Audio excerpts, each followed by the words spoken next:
I'm Jason Lewis. I'm Flora Gladwin. And I'm Thomas Mills. Welcome to Climate Optimists. As a group of concerned citizens, we're on a journey to explore climate solutions and ways that each of us can make a difference. And as a nonprofit organization, it's donations from our listeners that enable us to empower and educate people to become climate advocates. So, whether you're a longtime listener or you just discovered us and like what you hear, consider a donation. Donating is easy. You just need to head over to our website, climateoptimists.co, and click that big donate button. If you're not ready to become a donor but want to help us out, make sure you tell your friends about us and rate us on your streaming platform.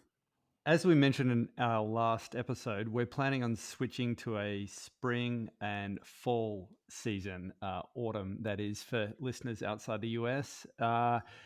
The change will enable us to invest more energy into both virtual and local events. But to make sure we don't lose touch with you guys, head over to our website and sign up for the monthly newsletter. And also make sure if you are listening to us on Spotify or Apple Podcasts, that you're actually subscribed. And this will ensure that you get notifications every time a new episode comes out. Yeah, absolutely. Definitely head on over there and do that. So for this week, all of us are all too familiar with how our current linear economy works. A product gets designed and manufactured to do one thing: maximize profit. This often means a shortened lifespan, sometimes as little as a single use, increased difficulty, or even impossibility to repair, and a manufacturing process done without recycling or reuse in mind. It also typically means the use of virgin materials and that a product is simply discarded at the end of its life. As you can imagine, the linear model is a major source of global greenhouse gas emissions and takes a huge toll on our environment. But the good news is that there's a different approach gaining momentum called a circular economy. In today's episode, we're going to be exploring what it means to be circular, how to get there, and what it could mean for our climate. But before we jump in, let's talk about this week's reason for hope. So for this week, our reason for hope comes from Norway, which, for those who keep track of electric vehicles, this will not be a surprise, but they are on track to have more EVs in the country than gasoline cars by, depending on forecasts, the end of this year, early 2025. Wow. And in another couple years, the forecast is that there will be more EVs than diesel cars on the road as well. It's worth noting that Norway is also the first nation scheduled to phase out internal combustion engines starting next year, 2025. And EVs already represent around 80% or more of new vehicles sold. So super exciting to hear how much progress Norway is making. I don't know if you guys have thoughts as well. I think it's like a great example of what can be done when you bother to try. I mean, we've got right now, we have Australia backpedaling on their emissions requirements because of pressure from the legacy automakers. And it's like, hey guys, like, why are we backpedaling this? Here's a country that next year will be transitioning to 100% EV sales, and we're struggling to implement fuel economy standards. It's just a joke. So congratulations to them. It's amazing that they've got as far as they have. Yeah, agreed. If you're in Norway, pat yourself on the back. Great news to hear you guys are making so much progress. Absolutely. And hopefully we can all learn from that as well. And with that, let's get to our main topic. Our guests today are Marijana Novak and Matthew Fraser from a global impact organization called Circle Economy, formed in 2011 and based in Amsterdam. To date, Circle Economy has worked with over 80 businesses, 31 cities, and 20 nations around the world. Their vision is an economic system that ensures that the planet and all people can thrive. Matthew is the director of Circularity Gap Solutions, and Marijana is the lead of the Circularity Gap Reporting Initiative. Yeah, stoked to have him on the podcast today.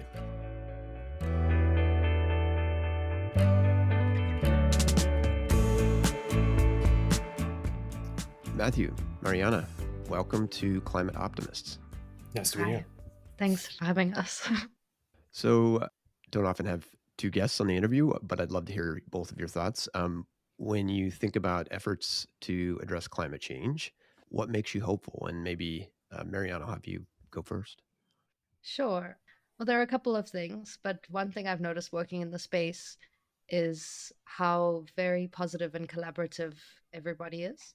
I don't think that it's so common that you can reach out to people on LinkedIn or otherwise meet them at events, and everyone is very keen to figure out how they fit together, how their organizations can work together to align on the goals and solve the challenges together. So that really makes me think that we're working on it and something will come out of it. What about you, Matthew? Yeah, I think also looking at the trends over the past couple of years or even decade, what you undeniably see is like the steady march of technological progress. So I think you do see amazing innovations that are continuing to come to market and achieve the kind of scale that we imagined. And even if you rewind 20 or 30 years ago, that kind of scale and progress really wasn't possible, certainly. And then I think on the other hand, also when you look at the more broad adoption of policies, certainly international cooperation, Right. but even like the topic that we'll talk about today, which is circular economy, kind of a bit of a fringe topic within the larger sustainability field, definitely next to things like climate change. But there are countries and even regions like the EU that have really progressive and quite bold legislation on that. So Yeah, agreed. And definitely excited to talk about the circular economy. I feel like, we start talking about solutions to reducing, consumption and waste, end up having the potential to have a lot of positive change, whether we're talking about, climate change or biodiversity loss, et cetera.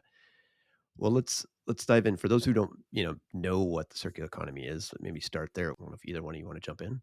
yeah, maybe I can jump in. So I think the original definition, or at least the analogy of a circular economy, really kind of dates back like well into the 80s, where you have this sort of concept of industrial symbiosis. So the idea that we can design sort of human-made industrial systems at scale in a way that mimics nature. You always hear this phrase of like a tree doesn't produce waste. The leaves fall in the fall and bugs eat them, and Right. cycle of life kind of thing. And I think that's a little bit where the analogy was born. And but getting down to the definition itself, it's often kind of claimed as being an economic system that is closed loop and regenerative by design.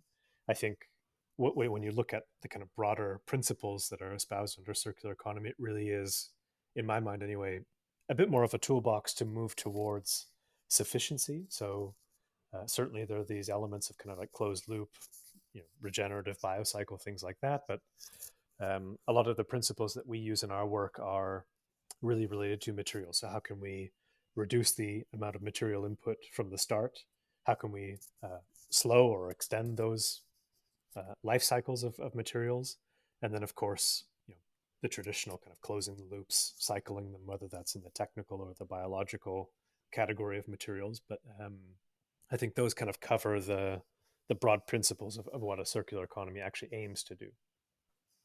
That makes sense. So, I mean, leading into, I guess, the next obvious question, why is it important, right? I mean, what's the value that we're intending to kind of produce with the circular economy?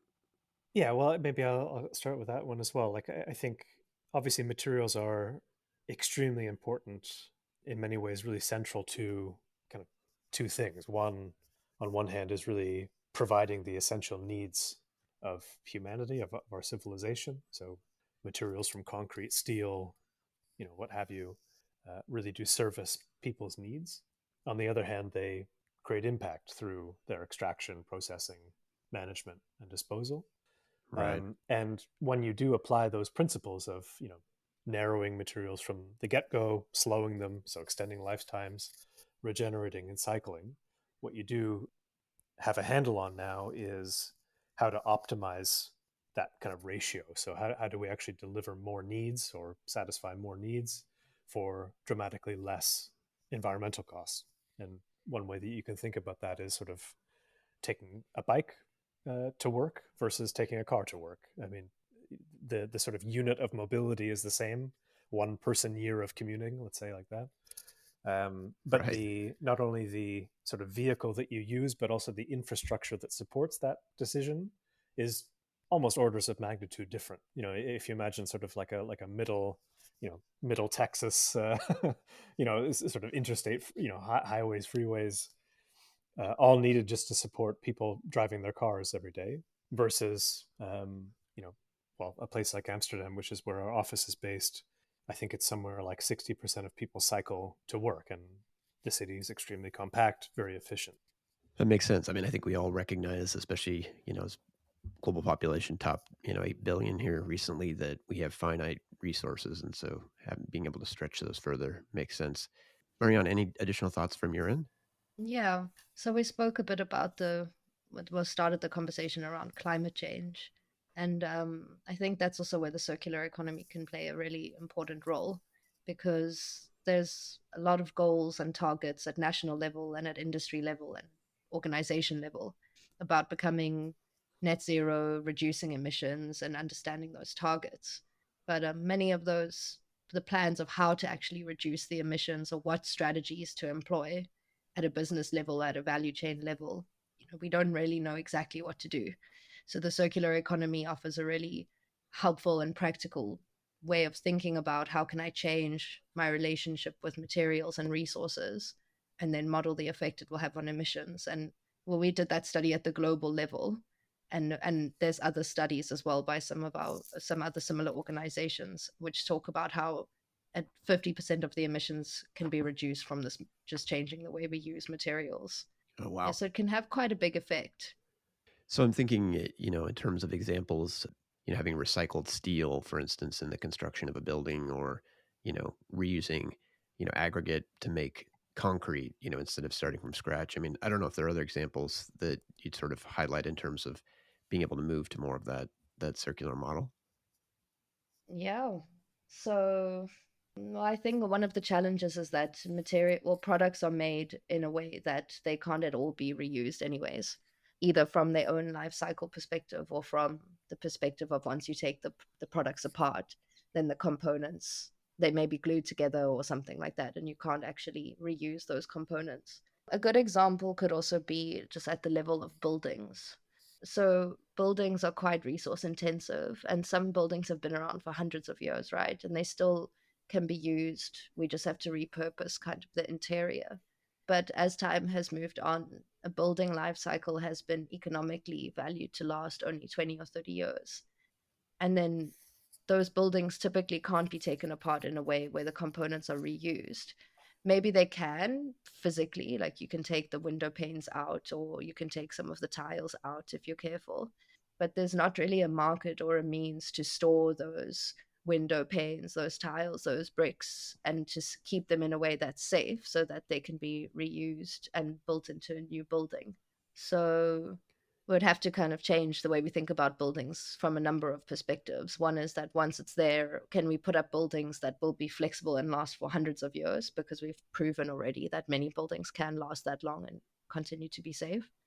And then if we do need to take one down, then how can we build up the infrastructure and the technologies to remove the components and kind of use them in a new building that gets built? So it's both the consideration, of sort of initial design and how you're, thinking about the design life of the building. And then I assume in addition to that, if you're designing, thinking about how it could be deconstructed. Exactly, yeah. Just considering the whole life cycle of the building and of each of the products and components that go into it. So kind of taking that example, I guess, of a building, are there, specific kind of pieces of legislation that need to occur, or things that need to occur to kind of encourage that behavior? Because I'm assuming, right, it's probably not a technological issue to design a building to last for, a long time, and to design it in a way that it could be deconstructed, right? I'm assuming it's economics that drive the current model. I think what's especially tricky about kind of circular economy once you get into it is like it really does take that systems perspective. So indeed, precisely as you say, I mean, there are decisions that really should be taken right up front in the design phase. So for example, are we going to build the building with carbon intensive materials like steel, concrete?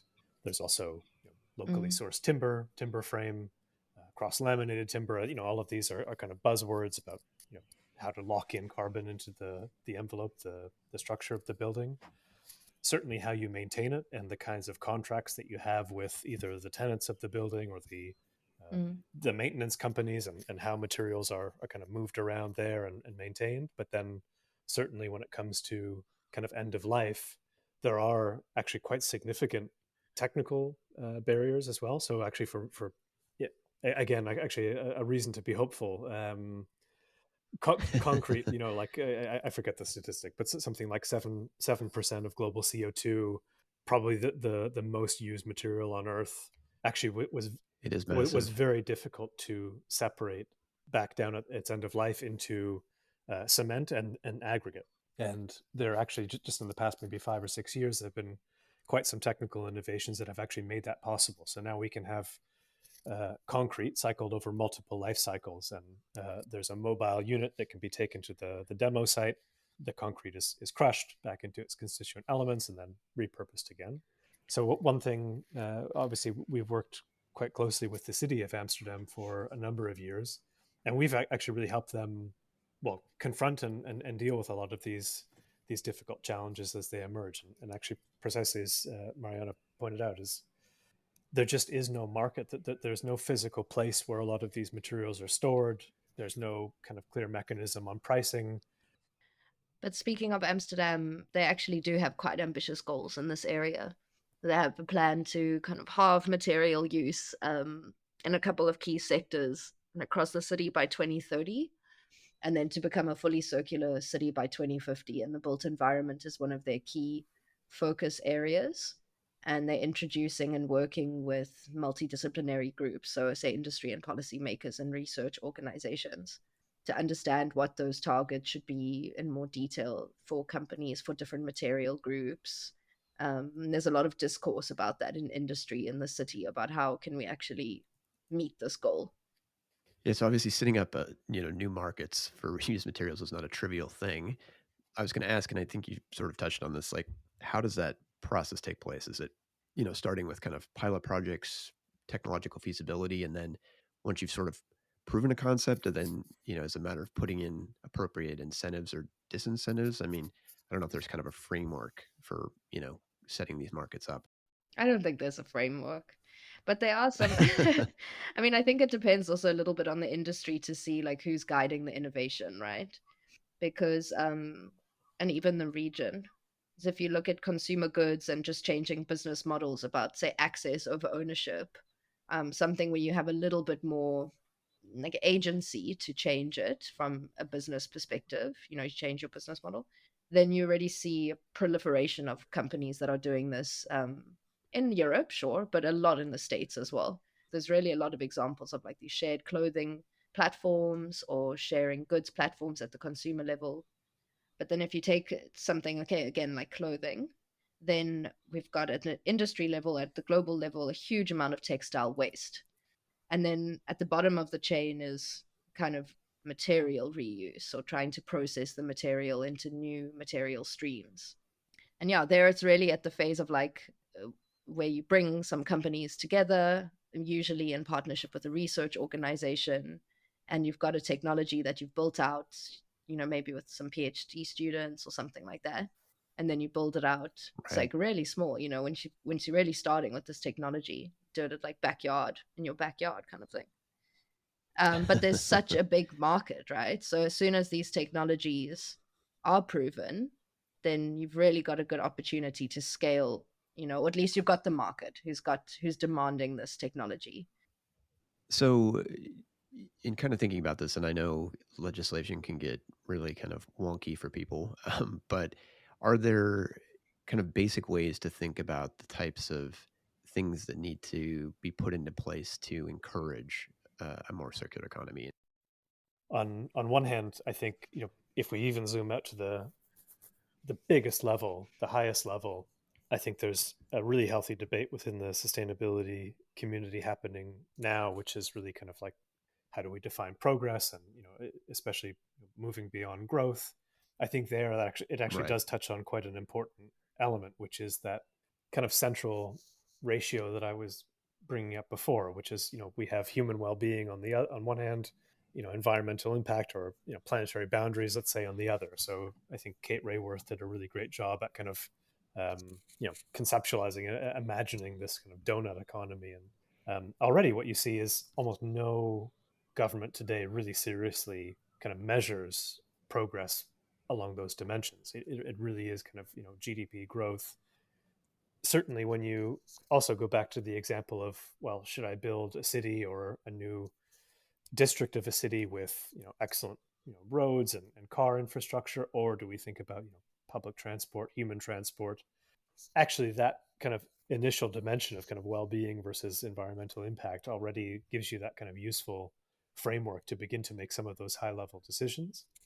And then certainly what you get into after that is, well, legislation on resource efficiency, material efficiency, things like waste codes, but also in addition to right to repair, which is, I think, a little bit more geared towards consumers, also things like extended producer responsibility, EPR. So actually making sure that in law, if I'm, you know, producing a whole bunch of phones and electronics, I'm legally obliged to take those back at the end of life. And of course, as a business, I would have some flexibility in how I would set that up. So there's an opportunity for me to kind of lean into, let's say, more of a circular business model where you don't buy the phone off me, you pay a sort of subscription fee or a use fee, but I own it as a company. I own it. I provide repair, maintenance, services on that, and you know, when you're done with it, it comes back to me, and I can repurpose that for to be tooled up into a new phone or different components. Yeah. And even more upstream, like to the actual stewardship of the materials and resources themselves.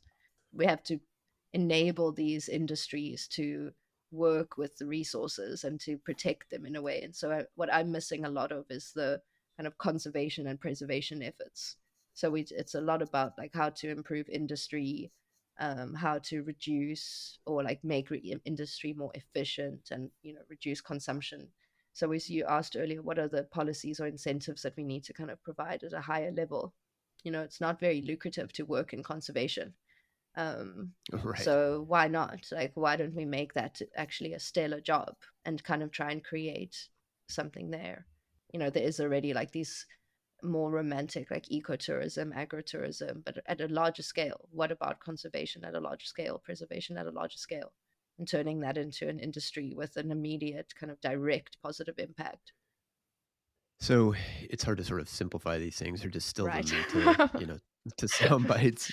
But it does sound like in one sense, if I'm understanding you, it's like let's start, for instance, measuring the thing that we want to see more of, right? And then it sounds like in addition to that, you know, wherever there's a behavior that we want to see that isn't happening today, how do we make that economically desirable? You know, Mariana, to your point about conservation, like how do we make conservation something that you know, companies are interested in doing, as opposed to it being sort of a thought on the side, Mm. maybe. Yeah, I think that's a good summary.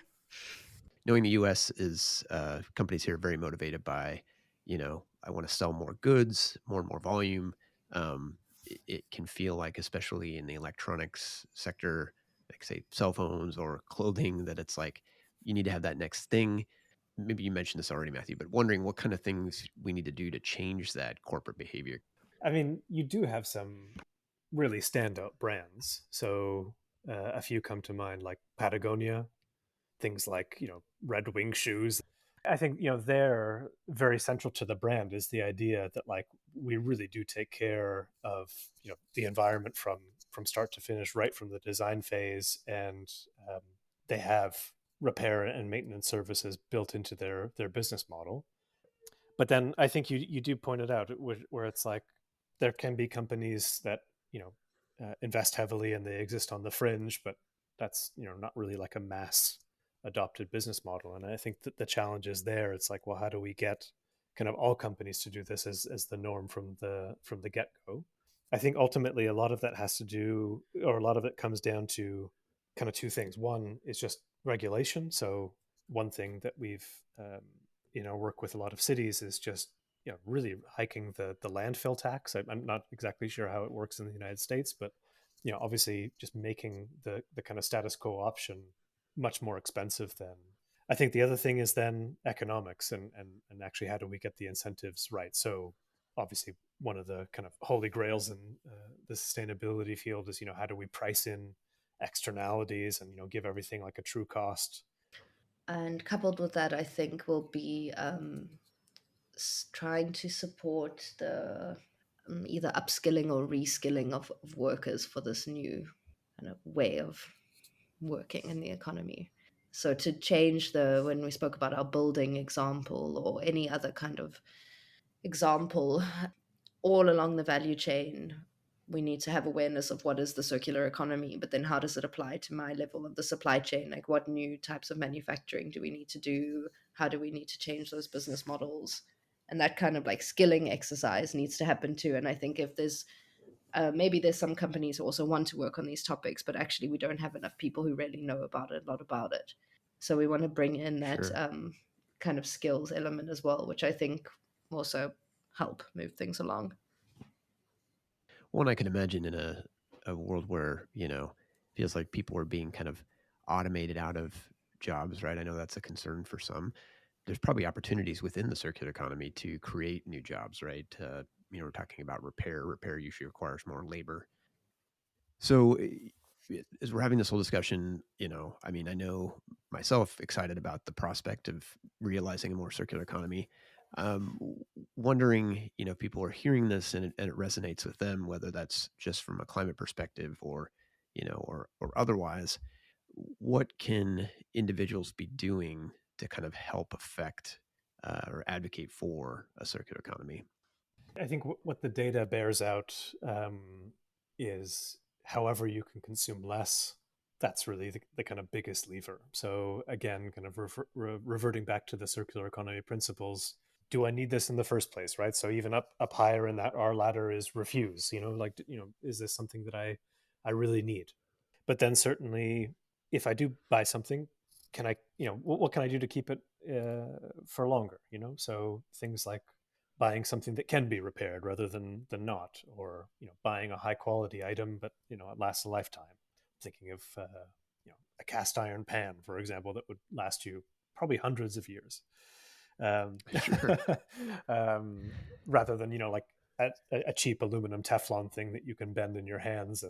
And then of course, I think there's also if you kind of zoom a bit more out to the community level or a bit of like the more global level, however you can support businesses that are adopting circular business models. I think in many ways that kind of speaks to the whole like vote with your wallet kind of mentality, where I think there's a lot of innovation happening around circularity, and if you can put your money toward that, that helps build the momentum. That's true, Matt. Actually, like we made the goal to like when we furnished our apartment, to like get secondhand stuff. And you actually have to really change the way you think about shopping, like, and think about your stuff. If you wanted to get it on those secondhand markets, like you have to be way more patient. You have to kind of choose from what's there as opposed to like have a concept and get it at no matter what cost. You also, if you're in the secondhand market, you buy things with the perspective to resell them. So you have a very different kind of appetite to bring anything into your house, because you're going to have to be reselling it, and so you're like, no, what's good and what's not. It makes you way more practical actually with the stuff that you buy. You're like, actually, this is not a good made thing, like it will just fall apart, or you kind of are way more strict on that front. So yeah, I think we actually need to work harder to bring those principles into our day-to-day life. What you said with the goes back to the vote with your wallet, and kind of change the way you think about your own things. Well, it's been great talking to both of you about this topic. Exciting to hear that. I think there's probably more progress being made than I was even aware of. Obviously, a lot more work to do, but clearly some huge benefits for us as a society if we can become more circular, and for all of us here at Climate Optimists, huge benefits for the climate as well. So thank you for coming on and talking about the topic with us, sharing your knowledge, and of course for the work you're doing there. Thank you so much for having us and hosting us. It was very nice to talk to you.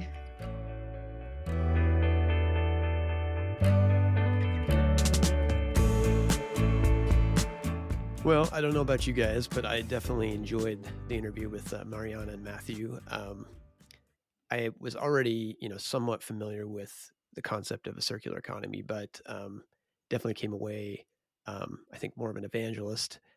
I think another thing they pointed out, and I think is just worth reiterating, is why it's so important that we move to a circular economy. And, there's a couple big reasons for this. First, today we're using about 60% more resources than the world can continue to provide. So we're really on borrowed time when it comes to that. In addition, for climate optimists and our listeners, our linear system today is responsible for about 50% of global carbon emissions. That is, we save that if we make the shift to a circular model.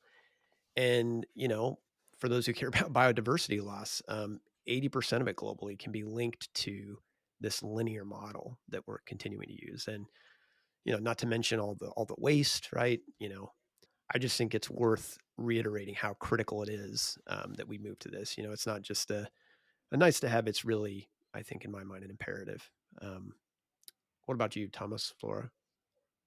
Wow, no, I think that's a really wonderful point. I definitely agree. I think the first thing that I did after listening through the interview was immediately look into what implementation actually looks like at the consumer level.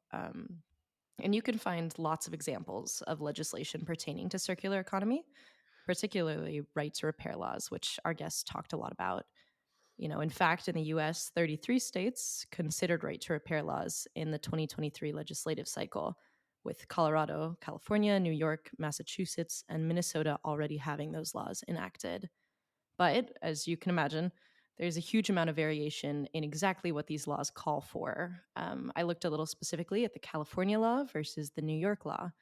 In California, the law makes manufacturers responsible for tools, parts, software, and documentation for 7 years after production for devices that cost more than $100. Meanwhile, in New York's case, the right to repair law still allows manufacturers to sell ensembles instead of just individual parts. So, for example, if your computer breaks, you might still have to pay for the whole motherload, or in this case, motherboard, instead of just your broken part. So ultimately, though legislation is a first, really interesting. And it does go to show that legislation is going to be that first and critical step, but not the end all. Implementation is going to matter, especially because our environmental benefit will still depend on how we go about extending the lives of those devices. So yeah, the details definitely matter.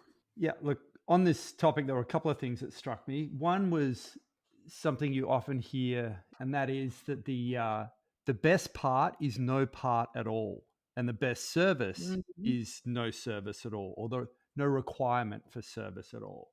But you look at a smartphone, right? Like back in the day, you had an alarm clock, you had a calculator, you had maybe a portable GPS, and now all of that is bundled into one device.